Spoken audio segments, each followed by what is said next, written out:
These tracks just didn't strike the right chord. Welcome to Watch Mojo UK, and today we're counting down our picks for the top 10 worst songs by great British musicians. Rudebox. Do the Rudebox. 'Cause you so nasty.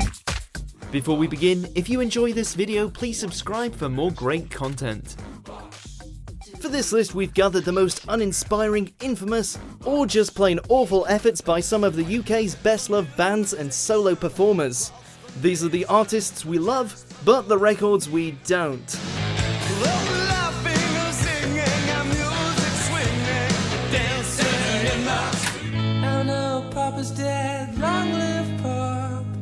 Number 10, Pop is Dead, Radiohead. A song released a year after the killer debut single Creep, Radiohead was still a fledgling 5-piece when this record landed, so let's put it down to a lack of experience, shall we?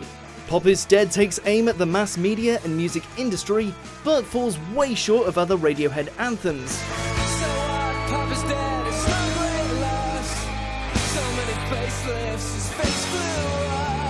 Perhaps paying homage to its title, it failed to register in the UK Top 40 at the time, and it still hasn't transformed into a cult favourite since. And the vampire video does it no favours either.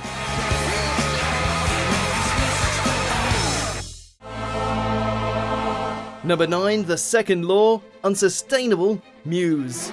All natural and technological processes proceed in such a way. A real opinion divider next, and that watershed moment when Muse turned into dubstep. The West Country Rockers are world-renowned as one of the best live acts on the planet, with Matt Bellamy fronting an epic orchestral sound. But not here.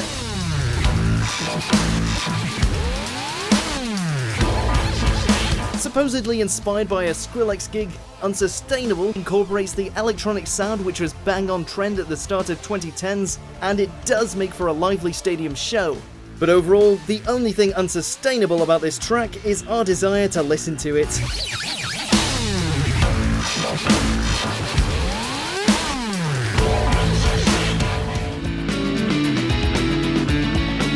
Number 8, Bang, Blur.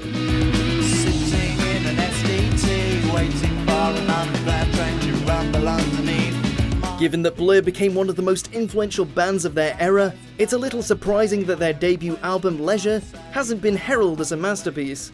But that's because it probably isn't. Sure, it gave us tracks like She's So High and There's No Other Way, but then came Bang, which might have ruined it all. Bang goes another year, in and out of one ear, everybody's doing it up. A record which rarely appears in live sets. The band says it was written in minutes as a quick fix chart hit. Still, the music video is worth a watch. It's so 90s it hurts. I don't need anyone, but little of your love make things better. Number 7, Rudebox, Robbie Williams. Okay then, back to basics, grab your shell toes and your fat laces. The title track from Robbie's 7th studio album, Rudebox, came promising a new dawn for their former Take That singer and seminal pop performer.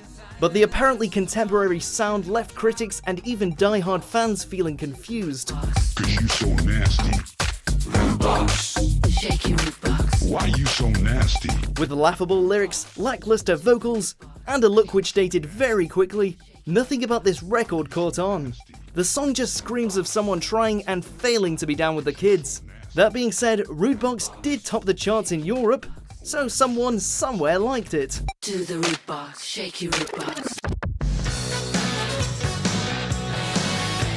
Number 6, Dancing in the Street, David Bowie and Mick Jagger. Now, if this countdown was based solely on the music video, this would have featured higher. But it's not, and this cover raised a ton of money for charity, so there are obvious plus points.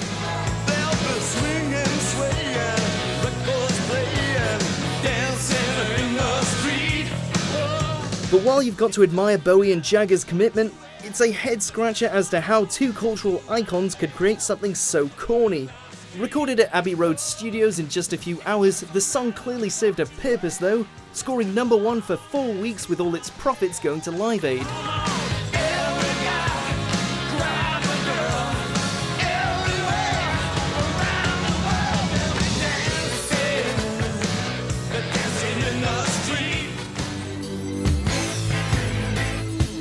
Number 5, I Am Your Robot, Elton John. I've been beaming a border for a light year from a strange crash. A standout synthy stinker on what's probably Elton John's worst album, although Empty Garden is a memorable track, I Am Your Robot sees the Rocket Man get mechanical, and it's quite mind-numbing. In fairness to Elton, the robot romance lyrics are this song's biggest downfall, and they're largely the work of his collaborator, Bernie Taupin. I am your robot. I am your robot. Elton rarely plays it live, and the forward hook feels ugly on the ears. But worst of all, it's kinda catchy. You'll be humming this all day, and you'll hate yourself for it. My serial number is 44357. Number 4, Staying Power, Queen. See what I got. I got a hell of a lot. There is no doubting the brilliance of Another One Bites the Dust, but the Queen quest into funky disco rock never truly caught on afterwards. Case in point, Staying Power. You and I can play ball, baby. You and me got staying power. Yeah, yeah. The fourth of 6 singles from Hot Space, with Under Pressure proving the only real hit, the track has got gusto, but it ultimately falls flat. Still, like most Queen songs, it sounds a whole lot better when Freddie Mercury belts it out in a stadium filled with thousands of people. Blow, baby, blow. Let's get down and go. Get yourself in the mood. Got to give a little bit of attitude.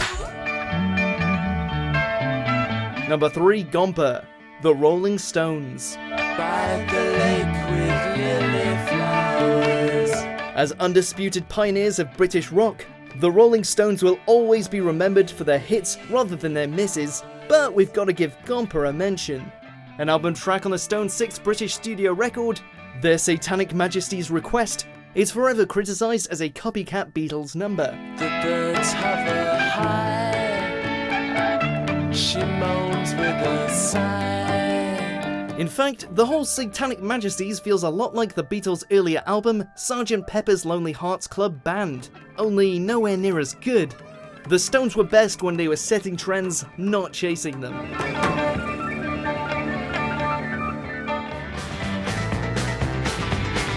Number 2, Hot Dog, Led Zeppelin.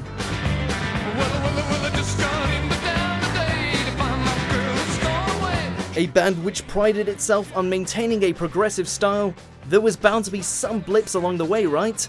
Hot Song for Nowhere almost made today's cut, but Hot Dog has to be the Led Zeppelin low point.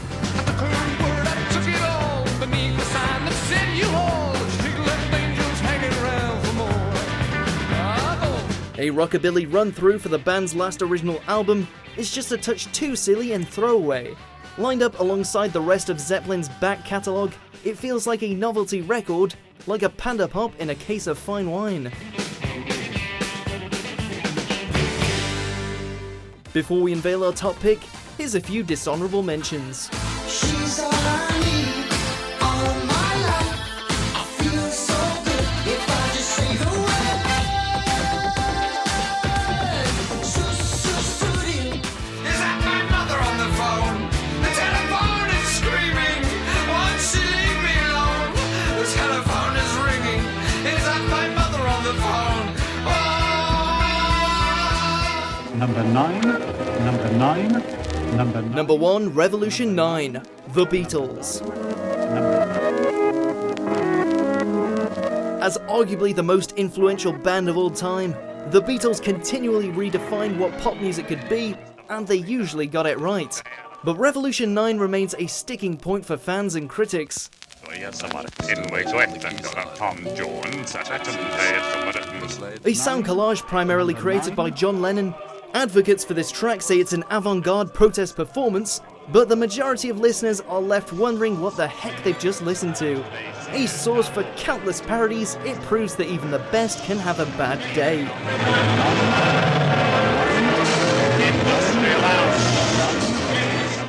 Do you agree with our picks? Check out these other great clips from Watch Mojo UK and subscribe for more great content.